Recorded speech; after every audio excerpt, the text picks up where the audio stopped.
I'll leave this for about 30, 35 minutes on this, and then we'll switch over and we'll just see what we get done. But in our last conversation, one of the clinicians, in one of his answers, I don't remember what we were discussing, but he said we need to talk more about grief, and particularly pastors and counselors talking about that. Again, how are you working with your clients? How does this come up? And he mentioned a couple of things, and that's why I worded my questions the way I did. If you were able to look at those, about this, I'll reference this later. Oh, okay, this is sorry. The questions were in the email that I sent out. So if you didn't see my email, you won't see it yet. Sorry, but I'll share them. He mentioned about the reality that grief can be layered, that there's a lot of, probably particular for pastors, there's a lot of ungrieved loss, and recognizing what that means. And then he also mentioned that there is a need to recognize that communities grieve together, and engaging that topic of what does community grief look like? How do we help our clinicians in our churches understand that and walk through that? Now we could talk about this for a couple hours, but so I just threw out these questions, and they can go wherever they go. If we don't answer all of them, no big deal. This is a fluid conversation. But to get us started, how about I ask the three people on the screen to get us started on this question, and then we'll engage it in the room as well. How do you approach helping people recognize part of any loss includes grieving? So you think about any loss. It could be loss of a job, it could be loss of a home, loss of secure finances, fill in the blank. I know that I'll say this, and then I'll let the three of you on the screen dialogue with that. I'm a former pastor, by the way. I didn't say that. I was in church staff world for 25 plus years. My dad was a preacher. I grew up in church. I can tell you all the little, corners of what's happened in that corner, and kind of stuff in the churches. It's just been my life until when I moved to Samaritan 5 years ago. And it took me a while to understand this question, because no one ever talked to me about it. That's why I think it's important. Like, any loss has a level of grief about it. Clinicians know that pretty well, but I don't know that pastors have really been challenged to think of it in that way. So let me come to you, Wes. How do you approach helping people recognize part of any loss includes grieving? You have some thoughts on that?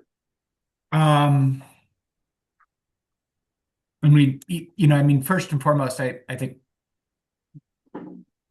grief comes up, of course, when I'm asked to preside at a funeral or a celebration of life or a memorial service, whatever words you want to use to describe that ritual around communal grieving and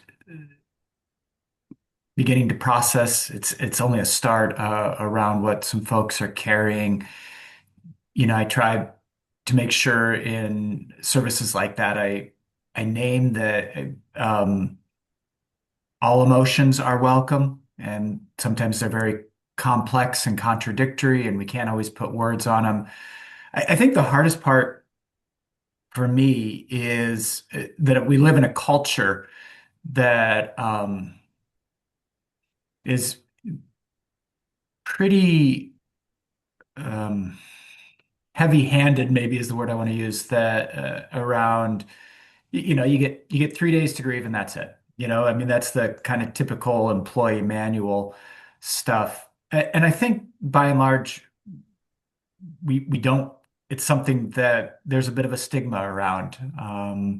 One-on-one, when I'm meeting with somebody after a person has passed away, a family, spouse, some of those conversations can get a little raw and honest, but yeah, I think it's tough. I was thankful, John, for this conversation. I'd love to hear from others about what we can do to help people, because I think the grief right now is so multi-layered both in terms of personal griefs, people are carrying around communal griefs, relationship ruptures that have happened. And then I think, at least for folks in my church, a very collective grief about what's going on in our country. Mhm. Helen, do you have, I see you nodding. What's that coming up for you with that?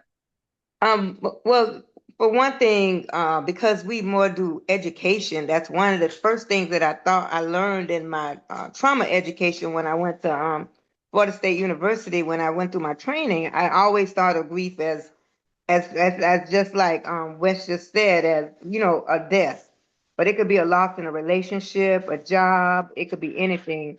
So what we've started doing, or what I've started doing, is helping people, being there to just listen to them and then make them aware that there is grief other than just in a death. There could be grief in a loss of a job, or a loss of a relationship, or a friendship, or whatever, and it's okay. And then, as he said, it was a stigma that it was 3 days. It's no time limit in grieving, and it's okay. And I think that is the key that we've kind of put really much pushed into the healing part of it, is that it's no limit. I lost a grandson in 2022. 2023, I didn't even, it kind of went fast. 2024, I almost had a heart attack thinking about it, so it's no time limit on how grief, appears. I'll put it that way. Yeah. So I think, Thank and you. just being there for them, to be there with them, that's all we can do, as counselors and ministers, is just be that open and listening ear, for them as they go through this. Yeah. Bill, I'm thinking about your history in working with people in the military. Mhm. I'm wondering if this has been a challenge. Well, I'm sure it has been a challenge, but I'm wondering how you've seen this played out in that work in the past. It's interesting you should mention that. When I was first thinking about this, naming grief, when just normalizing it, especially there are people with disenfranchised grief, like sometimes an abortion or a miscarriage, that people just don't want to talk about it. So you are grieving, but nobody wants to have anything to do with it. So there's nobody to talk to. The grief I see a lot in young people, they'll have griefs of hope or a dream, that someday this person and I would get together, and you don't, and you're grieving the loss of a dream. And for the military, I've been very, very impressed with moral injury, grieving the loss of the person you thought you were. I thought I would be, in a crisis, that I would behave well, or that I would not do this thing, which I ended up doing. Um, Grieving that ego ideal that we all have, and that so constantly disappears. I think people are pretty aware of things like death of a spouse, death of a child. And one of the things I've noticed in the grief groups aren't all, I think people are sometimes scared of them after after the initial grief, because they don't want to bring it up again and again and again and again and again. And you're not bringing it up. The groups, a good grief group will move on to talking about now and coping. And it's a background thing, but it's not constantly rehashing. You just made me think of another illustration of when you mentioned like identity, Mhm. of people who are edging toward retirement, right? Oh, I And saw a great quote the other day that aging allows us to partake of a smorgasbord of griefs. Because you do.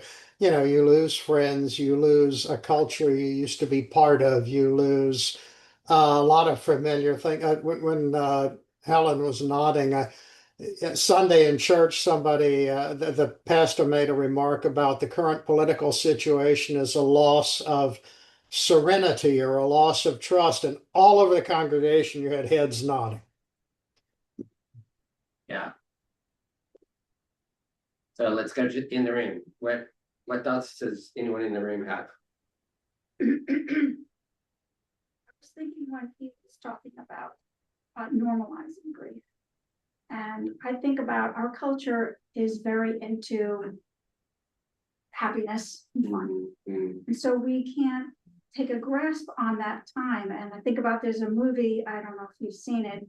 It's Inside Out. It's a Pixar movie, and the emotions that are there, she wants that joy all the time. Everybody wants that joy, and I don't like when that sadness shows up. And it's kind of the same thing, like you've got to go through the process, you've got to go through the ups and downs, you've got to experience each of those steps until you can get to settling with it. And so that's my thought. I think you're touching on, for me, you're touching on the topic of lament and the need for lament. Yes, for sure. Because I had a client last night, and her husband has decided that he no longer wants to be married. And she's just sitting there just badgering him. And I was like, listen, you're in the middle of grief and you've got to get to the place of acceptance of this. And she just started bawling. I was like, he's not budging. Imagine you'll sit with clients often where this is what you're having to lead them toward. Is that fair? For sure. Yeah, I think they hit the nail on the head with normalizing, allowing. That's huge because, like you guys said, there's a lot of places in the West where they're not allowed to talk about it, or it's too much, or they're trying to move forward. They're just leaving space for that. And it's like nail on the head. How do you deal with it? And church is supposed to be a happy place, you know, kind of deal, Yeah. which is so stupid. Sorry, but it's like, come on, we're not meeting people where they are.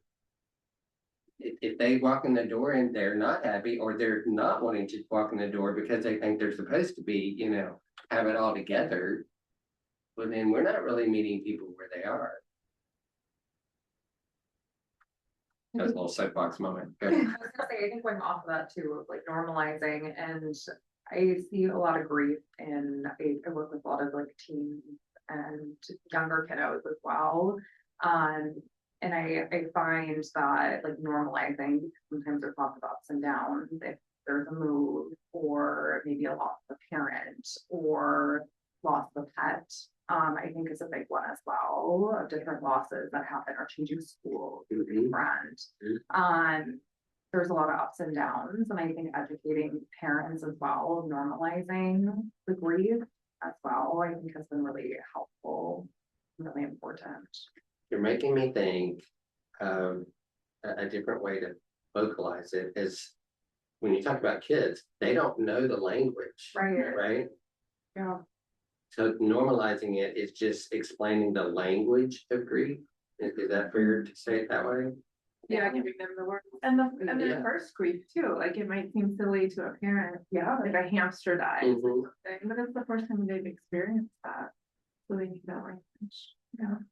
So I'll give you a quick personal illustration. My dad passed away when I was 12 from cancer, and he was a pastor. So, you know, there's a lot of layers right there. And our mother, Midwest, someone said Midwest, you talked about Midwest this morning. Anyway, someone mentioned being from the Midwest. We were talking about. Oh, yeah. Okay. I was gonna say, I know. Yeah. And her response, there were 4 of us kids between the ages of 10 and 17, but she suddenly became a single mom. But her response was, do not cry. No, your dad would not want you to cry. So we didn't know anything other than, okay, that's what we're supposed to do because that's what mom says. John, you're tapping into what I was sitting on, which was the children's process of grief has filtered through the parents' ability to cope and their grieving strategies, and that's generational. And the compacted, so it's helping a child grieve is helping the family grieve, and helping quite often parents find their own ability to accept what is hard to accept. Right. A mom with 4 young children, you know, and a sudden loss, unexpected, and how hard that must have been. And her way of dealing with it was like, nope, y'all cannot break down. I can't take it, you know? So being able to support the children and helping them find the language often means helping support the family system and the parents processing too.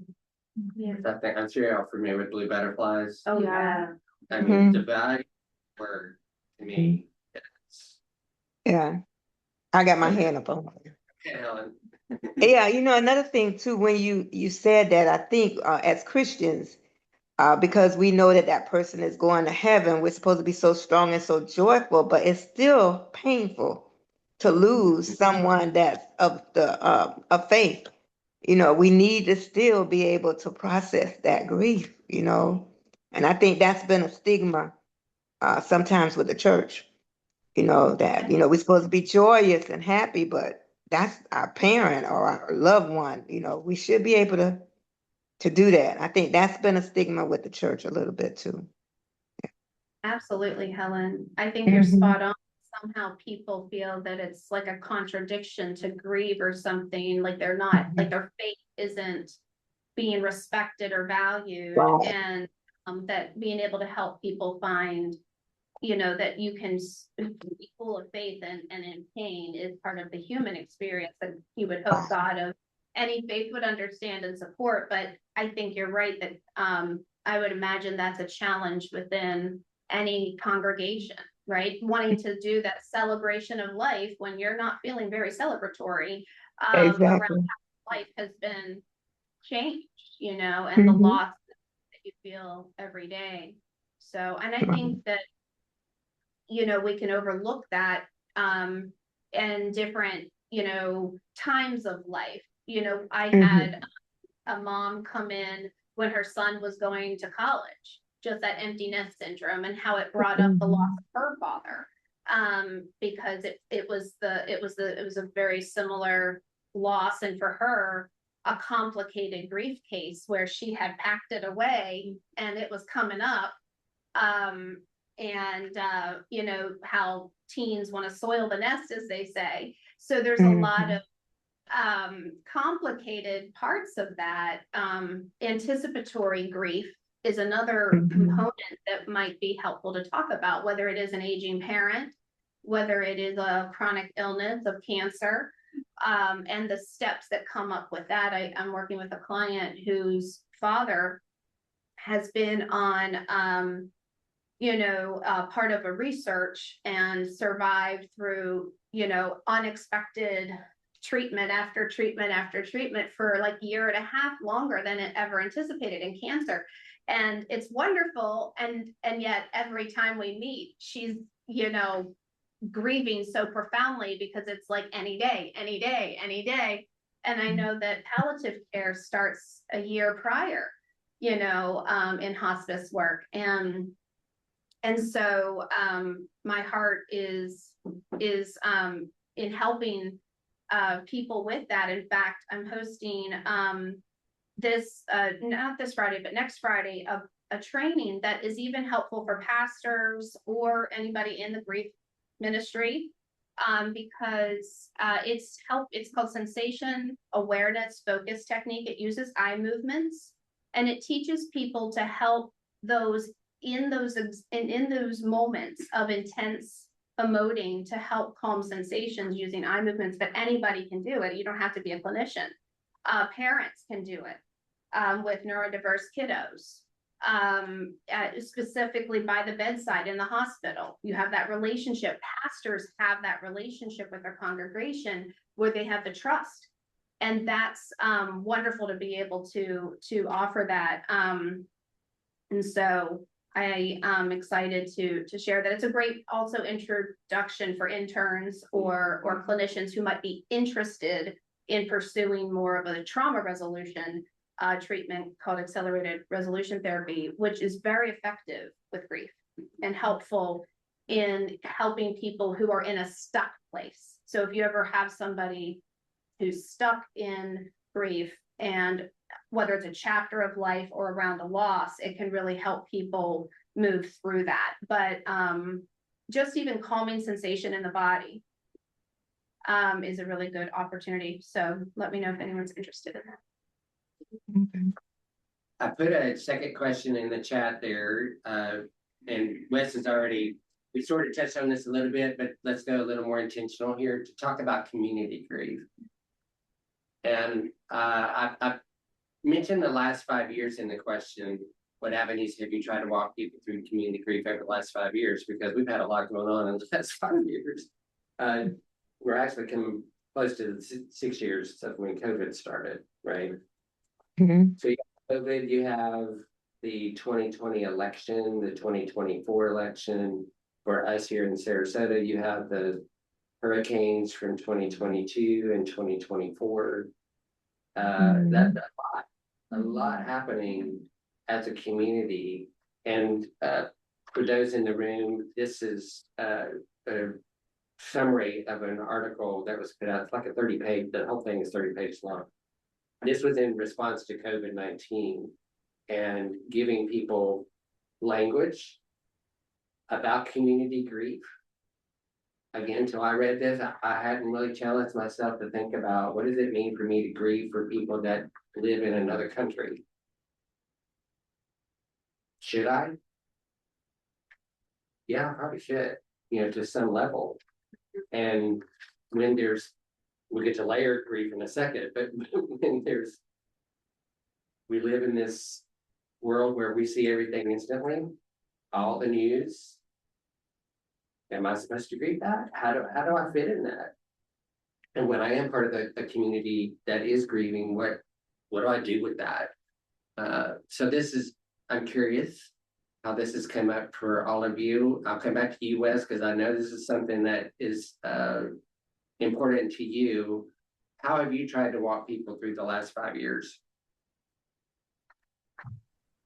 I mean, a couple of things come to mind. One of the first things that comes to mind is the tradition we have here at the church is on Good Friday. We do a litany that tries in its imperfection to lift up moments for personal reflection of grief, but then also communal grief. And I first came 12 years ago, it'd be lifting up grief around racism, sexism, homophobia. And then we'd get even more specific to Sarasota and things maybe that even happened at the church. And so that Good Friday moment is always really helpful. But I also, at the same time, there's a tension in me because I recognize one, it's not like it's our best attended service ever.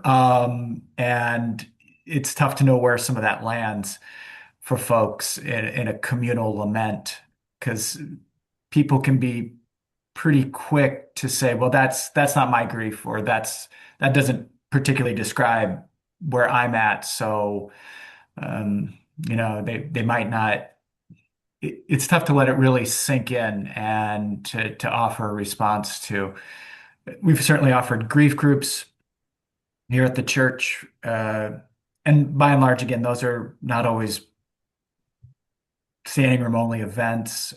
We partnered with SRQ Strong last March to do an event on communal grief that was, I think, really good. And that one was well attended by a diverse group of folks. And then just last November, Michelle Walker and Andrew Hudson, along with Andy and SRQ Strong, did a movement experience, which was getting into our bodies and healing some of what we carry around with us through dance. And so it's something I think we continue to work on and need, it's one of those things where I think the more opportunities and resources we can offer.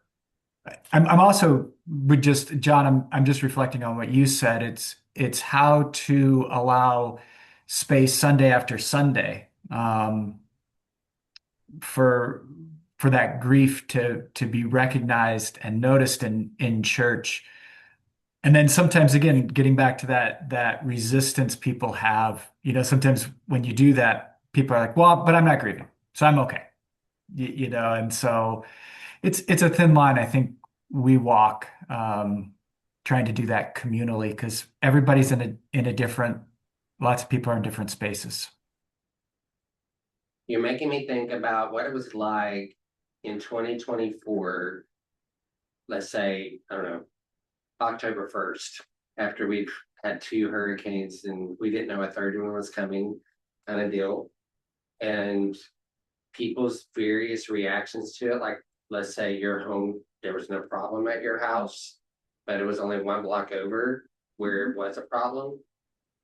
And all the different emotions that people walk through with that, we all did. And I know Helen's done quite a bit of work down in Inglewood, following the hurricanes. I'm curious, Helen, what your thoughts are about this need for collective grief, community grief. It is a big need because I'm still even dealing with people that are homeless from down in Inglewood. And as a matter of fact, I just had surgery and I go there and really pretty much be support, for them to vent and for them to talk about and just to love on them and pray with them or whatever. And I've been gone for 2 weeks and I've been getting texts from from different ones. We miss you. We want you to come back. I'm like, okay, I got to heal here, but I am coming back. But people are still grieving a couple of years later, from hurricanes, from that. One lady, her house was so damaged, she refused to even go back into a house. She's sleeping in her car. She's chosen to stay in her car in the parking lots to keep from what she went through because she didn't leave, and her house was damaged very badly. So that's another thing. Not only is it grief, it's fear, from that happening again, so yes. So it is, I love the organization on there, Pastor Keith, Whitaker, I always mess up his last name, but he has an awesome program down there where they do showers and they get hot meals and they get clothes and all of this. And we go down there for support and for healing and, just to be that support for them. But it is still going on from what you say, 2022, 23? When we had Right. Hurricane Ian was 2022. 2022, yes.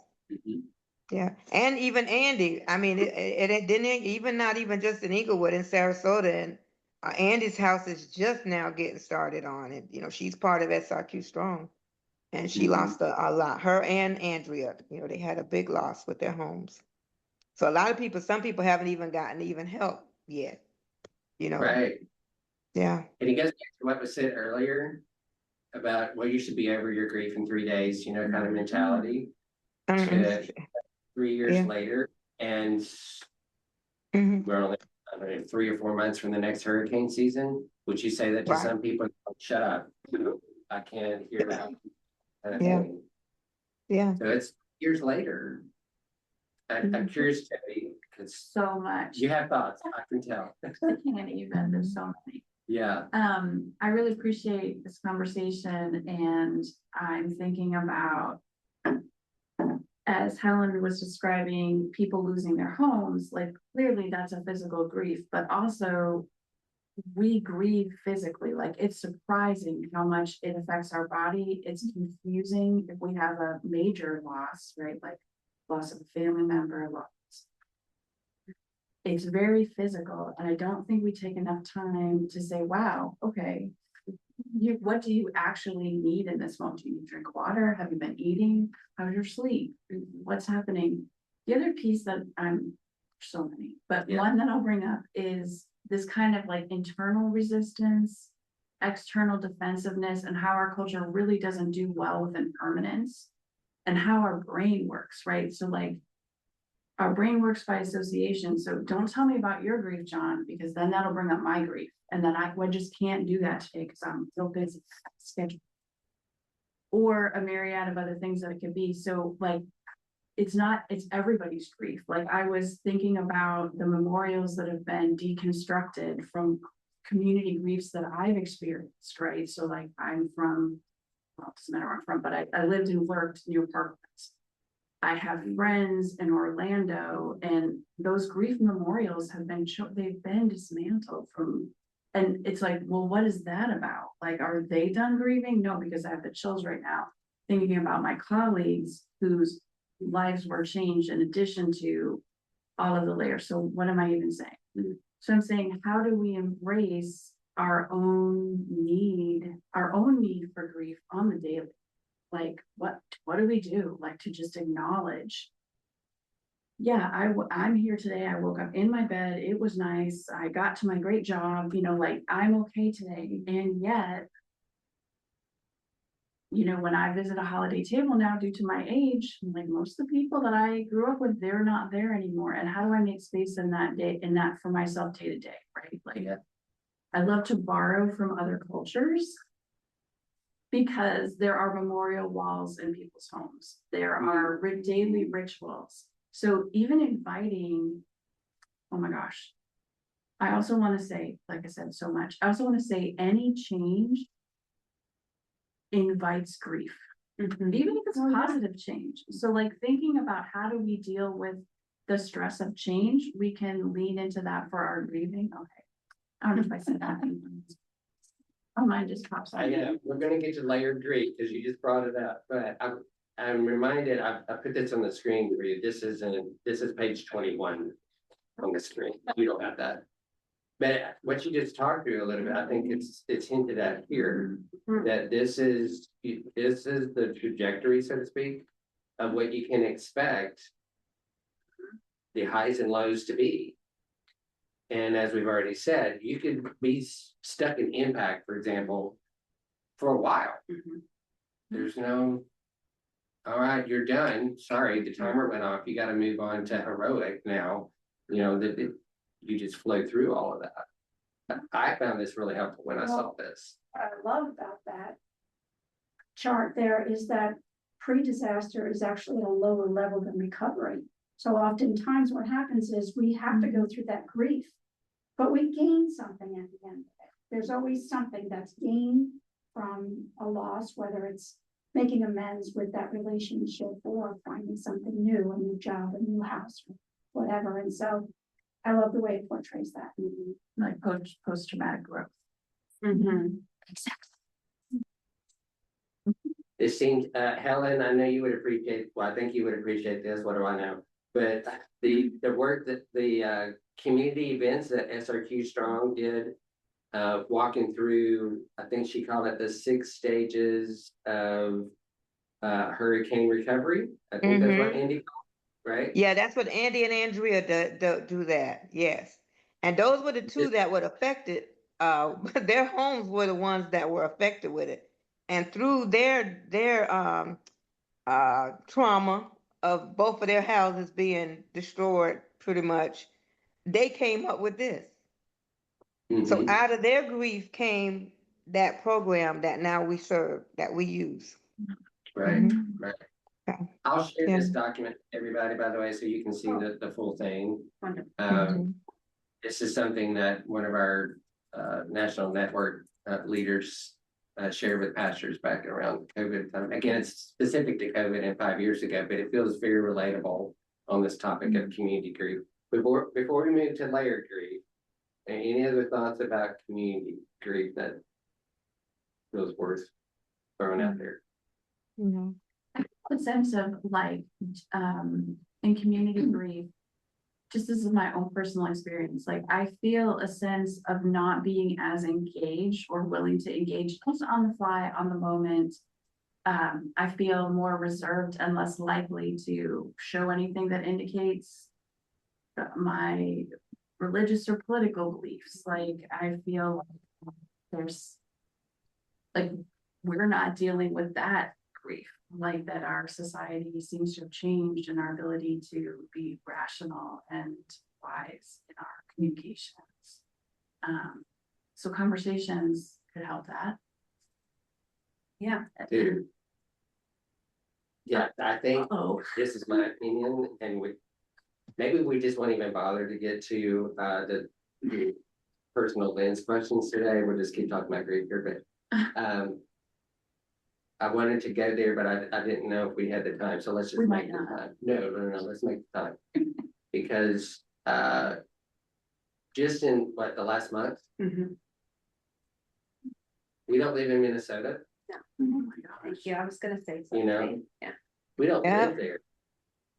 But we but I feel felt But it. people, We Mhm. have alligator alley. We don't need to live. Yeah. We don't need to live the protest. Mhm. Yeah. I like it Yeah. so much. Nothing left in the cup. But that- I like it. And this is where I feel, and particularly when you think about the church culture, I mean, there's so much to talk about there, but how do we help people civilly? That's not really the right word, but you know what I mean? Feel safe Mhm. to enter into conversation. It doesn't feel like it's just gonna come this divisive argument that I don't really want to get into. Because it's about creating safe spaces, and I think one of the things that I feel a little bit vulnerable with as an owner, and maybe some of the pastors here could speak about that too, is creating that environment where people can feel safe, right? We are also in a state where the conceal to carry laws have changed, right? So there's loss with change in access to care for women.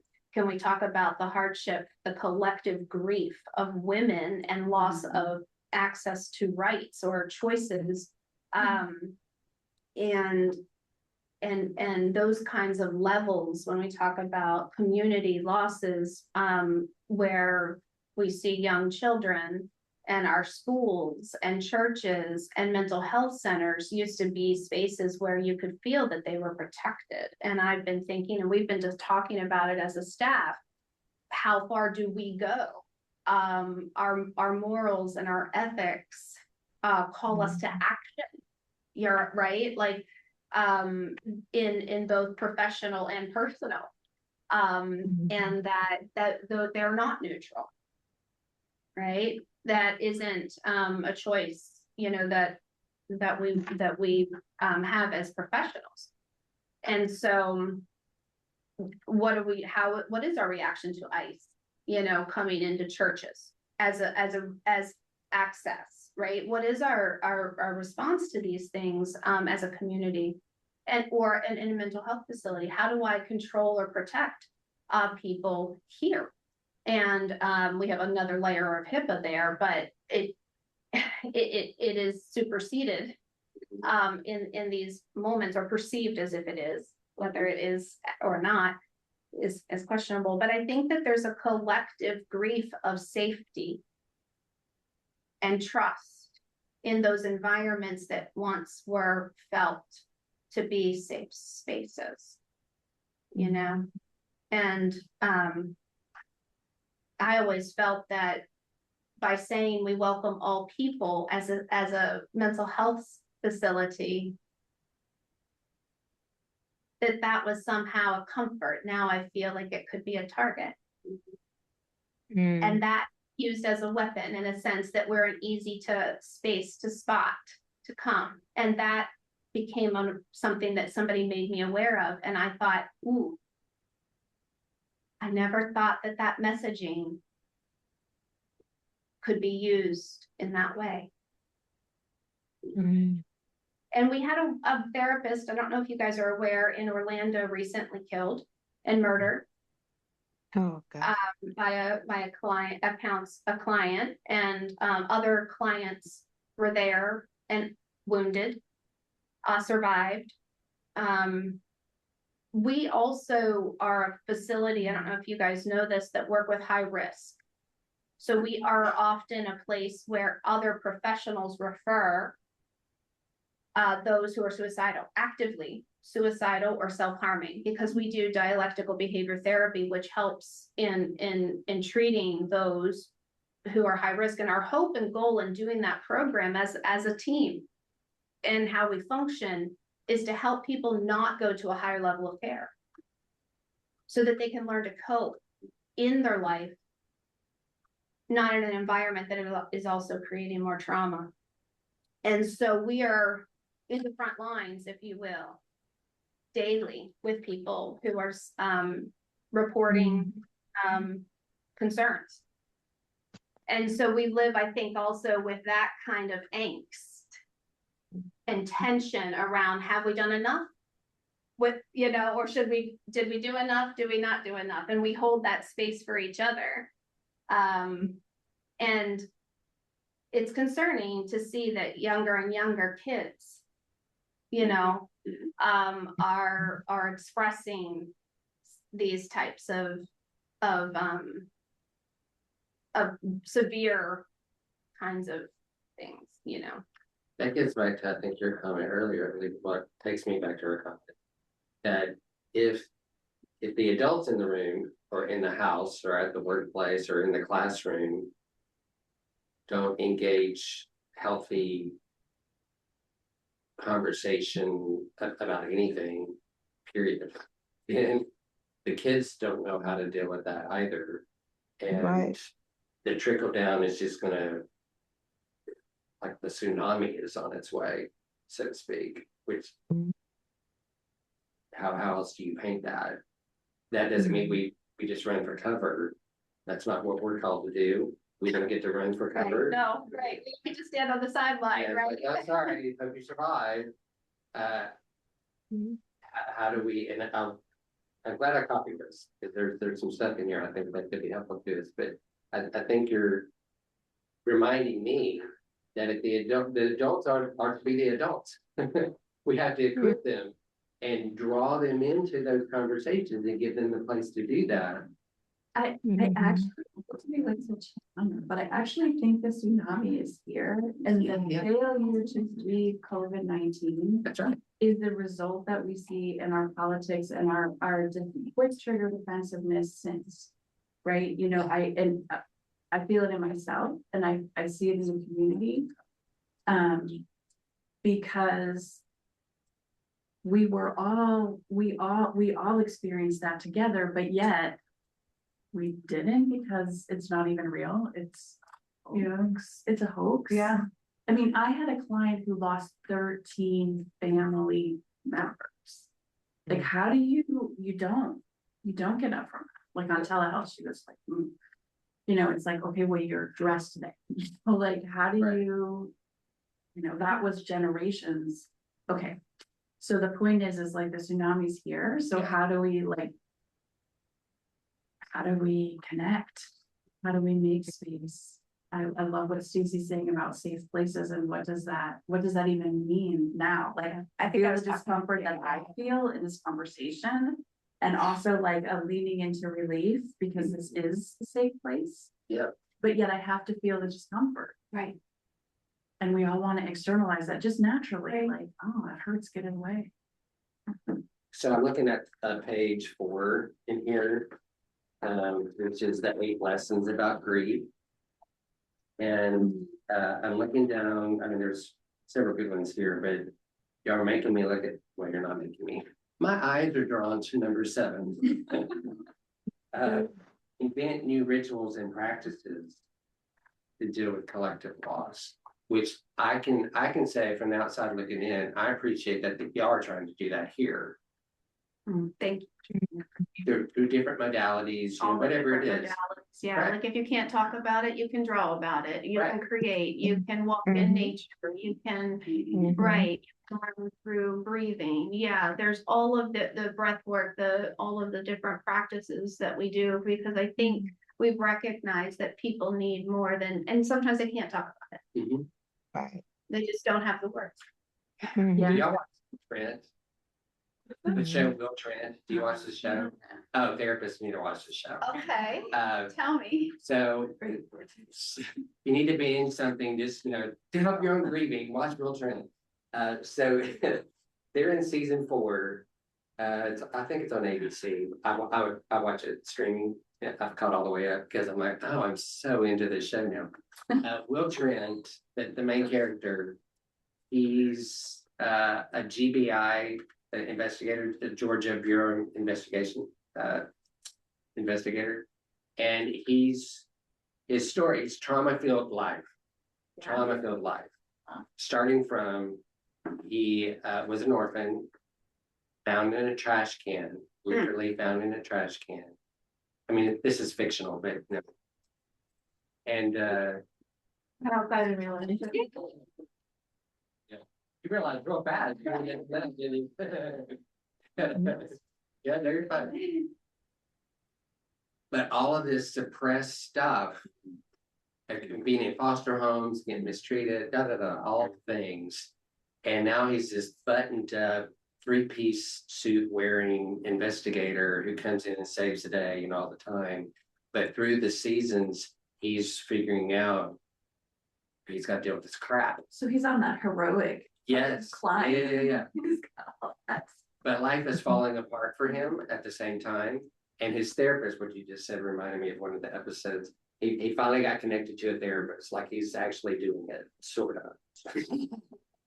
And she took him out on a pickleball court because he wouldn't talk. He just wouldn't unload in the office. So she made him get out on the pickleball court. It's a hilarious scene. He's still like, I don't want to talk. She just hits him, like physically hits him with the ball. You're gonna talk. You're gonna talk. And eventually he starts talking. But it's this idea. Until that, Right. yeah, Like, until. she okay, got- how do we create places that it's gonna be new ritual or connect things for people that says, this is a place where you can let it fly. And it's okay. And you need to.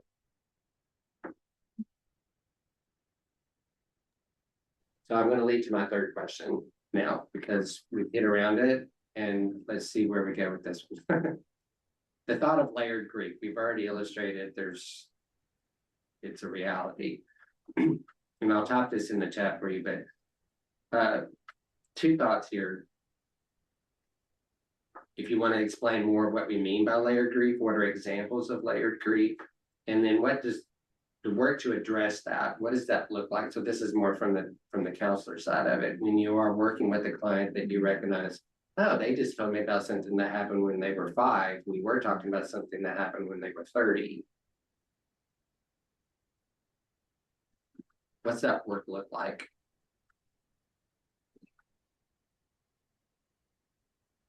It's awesome.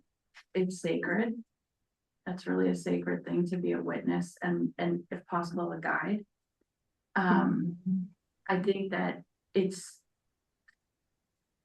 important to normalize that we all have different parts of ourselves, and it's entirely real and true that even though we can go to work and take the kids to school, there's some part of us is still 5. Part of us is still 5 or 8 or 10 or whatever. And how we,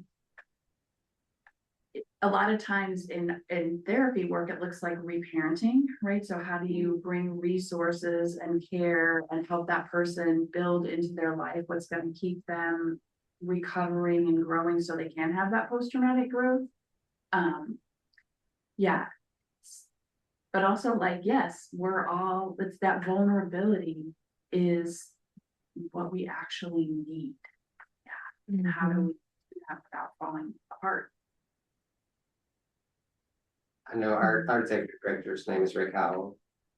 And Rick, Rick, Rick gets a little animated about stuff when people, say stupid stuff in his mind about therapy, such as, you've had a client for 7 years and they're still coming. Why haven't you fixed them? That kind of thing. And it's like, well, guess what? It wasn't until year 6 that they felt safe enough to tell me something they've never told me before. If we look at research, it's really interesting to see that certain traumas don't come out for males until they're 50. Like Exactly. That's in part because of the way that we socialize men, which is a big fail culturally. Yeah. Like especially sexual abuse trauma doesn't, like, they can't even until they're 50. So they're fine at 50. Well, Yeah. Or either, and then when you've been told that whatever happens in the house stays in the house. So many people have been taught that you don't tell things that happen to you bad. Like, I was 38 years old before I disclosed to my mom that my cousin molested me as a 6 or 7-year-old, because he was saying, well, you're going to get in trouble. You tell a 5 or 6-year-old that they're going to get in trouble. Spanking was a big thing for them. And so it wasn't until I got into therapy that came up at 38 and that I was set free from that. So, you're right. I do want to hold the point that if somebody's functioning well enough as a 50-year-old or a 38-year-old, they have a landing pad for their own experience. And it's not a hopeless thing. It's actually a really, Empowering. yes, Yeah. it's amazing. Safe. Yeah. Really be able to share that, you know, with your loved ones, you know, Helen Absolutely. at that age, and I Mhm. imagine that was transformative for you. Right. And yet at the same time, Mhm. probably another layer, as you were saying in this question, right? To fit that familiar loss and grief, like as a mom, or, you know, her pain, and, you know, of like what, oh my God, you know, all of Yeah, those, she felt bad because I couldn't express what I was saying. But what I did tell her, I didn't want to go to that house anymore. But Right. back then you couldn't. I'm 68. You couldn't tell your mom where you can't go because I didn't tell her what happened. And so then she felt real guilty, like, oh, I forced you to go over there after she learned that. So it caused up more, right, and stuff that was with her. because Hmm. your younger, earlier self, it didn't, you know, yeah, part didn't know how to, in that environment, how to Right. find your voice, Mhm. safely, and know what to do. How do you face Mhm. that? It's such a confusing time, and I think that this is where Rick's reaction to Mhm. those who are in long-term relationships with therapists, somehow that can be Mhm. looked at as though, you know, and there are times where maybe that's being exploited, but for the majority, if it's in complex, you know, trauma, then the Yeah. layers of trauma reveal Mhm. itself, and the timing Right. is, And you know, she brought up the history. inside out thing. And I that's the principles that I learned in 1996. That same concept that movie was made on. As a matter of fact, I know the people that did the movie. And that was what changed me because I realized that it was an inside out job. I had went to 7 psychiatrists trying to get them to fix me, and they couldn't. It wasn't until I had a revelation of what was going on with inside my own self that I was able to heal myself and move forward and then share that with other people. That I was letting thoughts about what things that had held me back keep me from moving forward, but they were only thoughts. And when someone say, you letting a thought about something hold you back? And I was like, wait a minute, these thoughts ain't finna hold me back. I am gone. I am out of here, because it wasn't happening. It was the thought was there, the feelings were real, but it wasn't a reality at that moment. And it just set me free. It was like a ton of bricks just fell off of me. And when we can even take people to that space, to letting them know that sometimes, and it's not easy. I mean, I think this was my calling. I think I had to go through all the heck, and I ain't saying heck because I know the pastors on here that I went through, to get to this point where I can say that I've let all that stuff go, and now I can help other people try to find that same kind of freedom within themselves. It's nothing I do. People always say, "Oh, you help." I don't help people. I give you tools, but it's up to you to use those tools to help yourself, move forward. And we'll never forget what happened to us. We got to be a reality there. I'm going to always remember everything that happened to me, but it don't have a hold over me anymore. That's the key. Helen, I want So, to sort of take a step back for a second because I just realized I want to name something.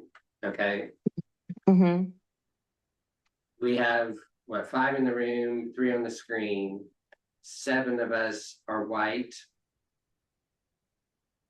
mhm, We cannot Adequate. we cannot adequately understand community mhm. Unless we- for people of Exactly. color. Exactly. Yeah. Yeah. Jody, Exactly. I definitely endorse that, and that's true. And I also Mhm. think that the fragility and the, like, we're not, as a white woman, now I've Mhm. reached ability. It's so amazing. It's like, oh my God, I'm menopausal, I'm overweight, I'm like, I'm not even out of this Harry Potter cave. Nobody can. Right. Mhm. feel a grief in my own community that we don't express enough. We Mhm. don't express enough of the collective, how we got here, the injustice and the ways that I benefit every single day. Social justice. Like somebody else did my Mhm. labor. And Yeah. like in my generation, somebody did my labor, that's true. But in my nation, people did my labor and I don't acknowledge it. I have DSW, I'm a doctor.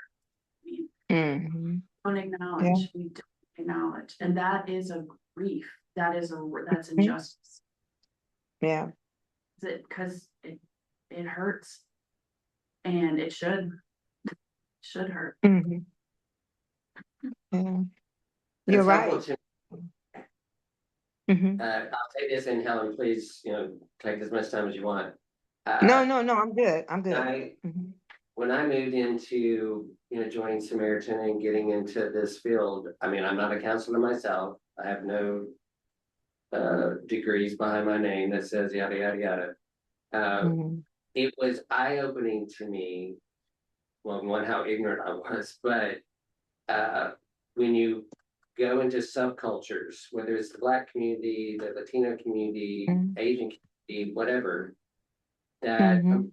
well, why don't they, fill in the blank with my question, and realizing, oh, they're not, they have history that I am totally ignorant of, and Right. I have to learn about that, but I also have to let them engage in this healing in the ways that they're comfortable in, and that may not include me, Mhm. and it's okay.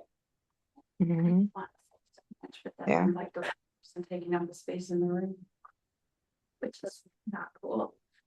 Mhm. I love affinity spaces for that reason where I'm not invited. That's awesome. We need more of that. I also want to say white people aren't looking. I live very near to McIntosh Road between Weber Ridge.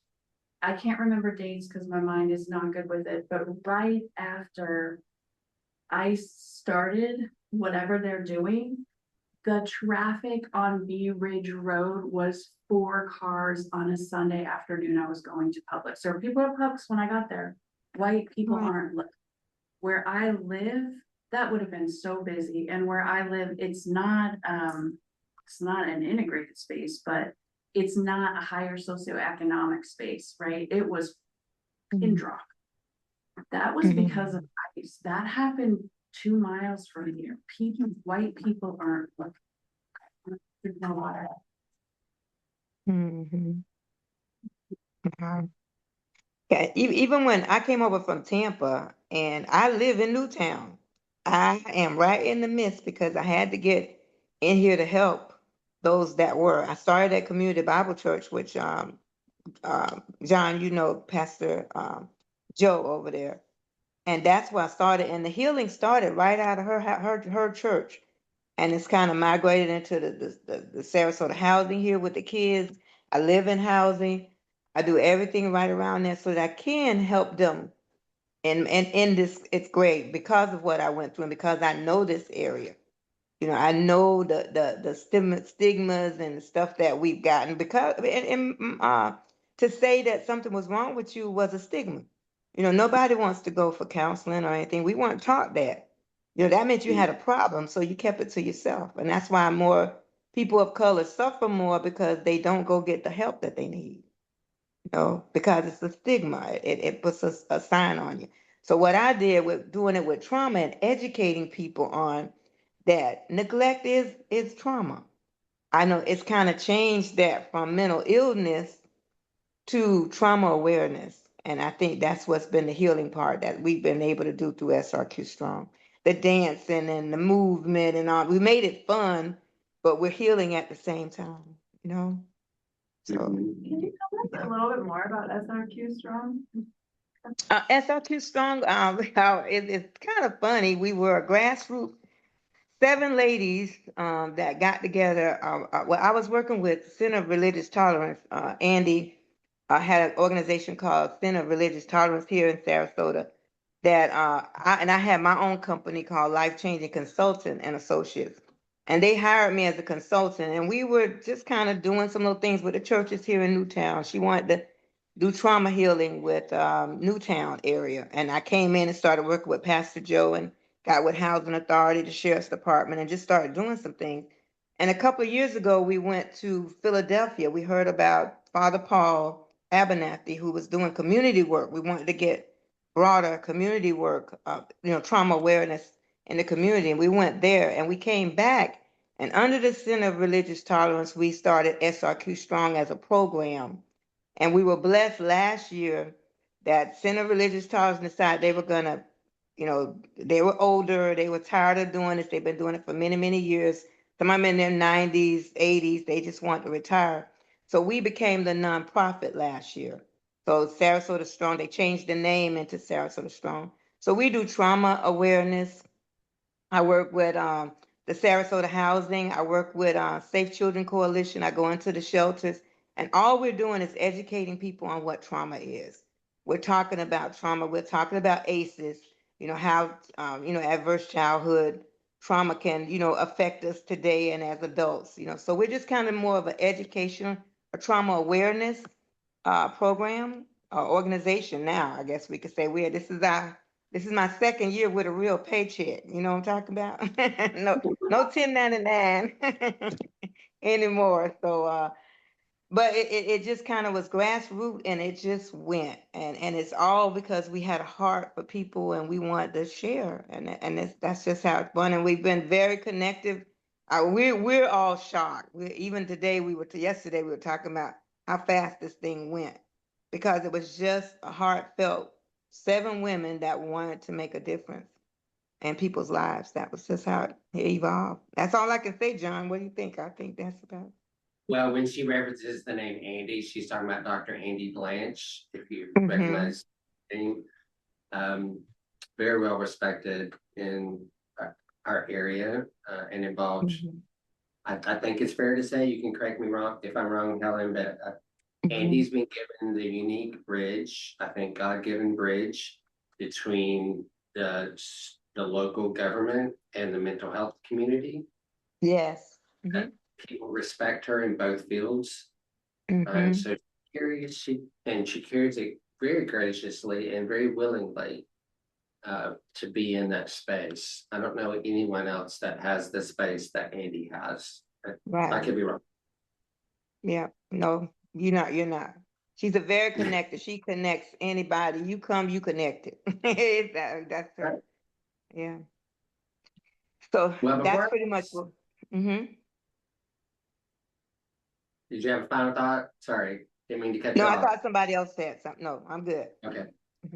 I want to land the plane because we said we finish at 10:30, but I'm going to lead us in a quiet moment before we close. We've stirred up a lot. Yeah. So it's good to be silent for a moment. But any final thoughts on anything we've talked about? This is a little more churchy than therapeutic. But in the normalization, I'm impressed when I go to some churches that have the old hymnals. A lot of old hymnals have a lot about grief and a lot about the troubles of this world. I even have a hymnal right here that has when you look at themes in the back of a hymnal, it has grief as one of them. And the flip side of that is the calling, grant us wisdom, grant us courage for the living of these days, those kinds of calling and solution songs too. So power of music is not only is it powerful to inspire, it's also powerful to evoke ideas that aren't necessarily conscious. At least when you start singing, they aren't conscious. They may be when you're finished. Dude, I remember, see, now I shouldn't have asked this question. What else y'all got to talk about? I don't remember where I read this, but it's something about music therapy, how it helps in the ways to, everything we've talked about. It's a different modality, of course, about that. Bill, in the document that I printed for those in the room, one of the practices it says that helps us come to terms with grief is listening to music that helps us feel.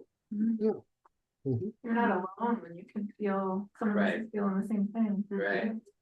And so doing that, if you're in a church setting and you're all doing that together, I mean, not only are you not alone, but then you're also doing that work with the community where hopefully you feel safe. What I hear the challenge to that, Bill, as a former, well, still I'm engaged in music at church and stuff, but we have to provide space where lament and grief is also allowed in the church building when we're together. And again, it's back to that, everything's supposed to be joyful and, we're all here to praise and worship. Like, well, sometimes we gotta pause and acknowledge what's going on around us. And that means probably even some crying needs to happen in this space together, and let's sing about that. So, all right, we got 5 minutes.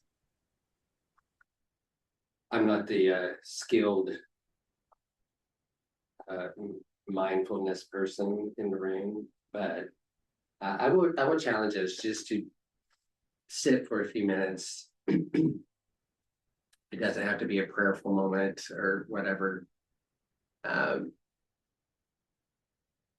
So this is off the cuff. How about just with our eyes closed? Let me lead us through a couple of minutes of stillness and give you some things to think about.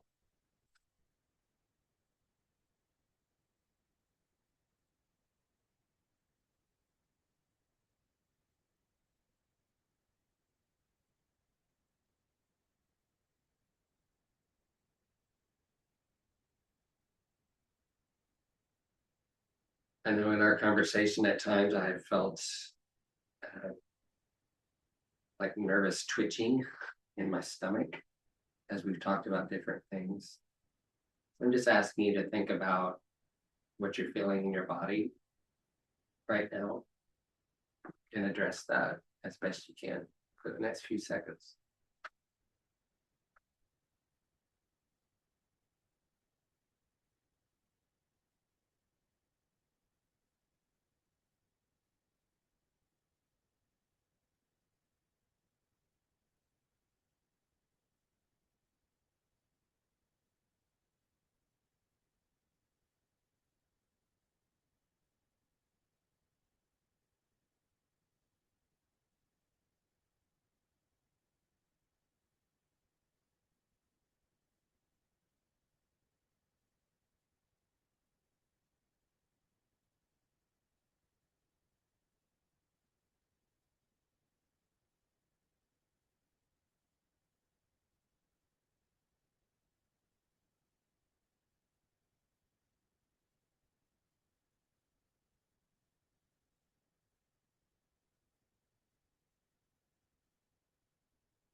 Now I want to encourage you to think about either maybe lyrics to a song or words from either scripture or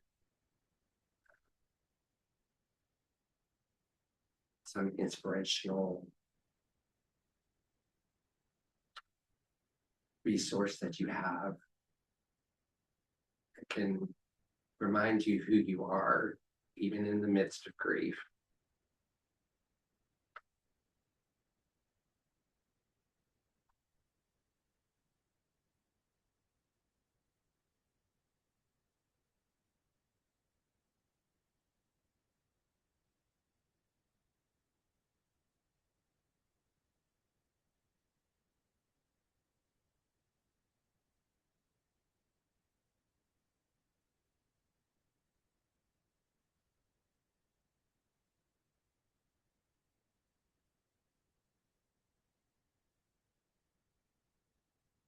I will close this in prayer, but I will ask you one final thing to think about. Where is either a place that you can go in the next 24 hours, or people that you can be around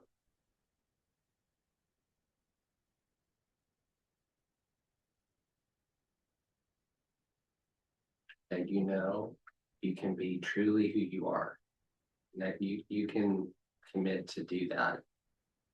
Either go to that place or be around those people in the next 24 hours.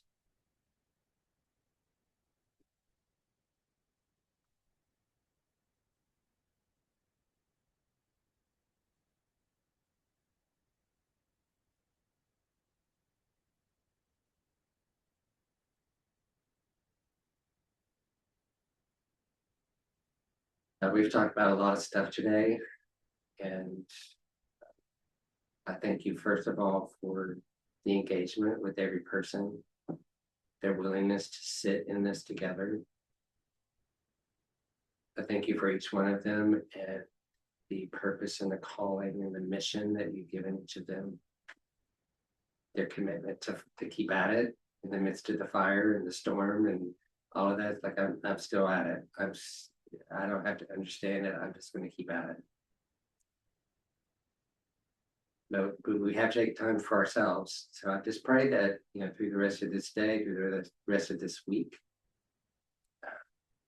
that we lean into you to be our source of strength. And then take the time to let you do your work in our souls, our bodies, our minds, whether that's wherever and however that needs to go. Thank you for Stacy opening up this space for us today, and you continue to bless them here. We know they have challenges that they're walking through. I pray that you just help them continue to shoulder up and put arms around each other as they walk through these things together. Thank you for this collective, and I pray that you continue to bless our conversations and our efforts to move forward together. Pray all this in your name. Amen.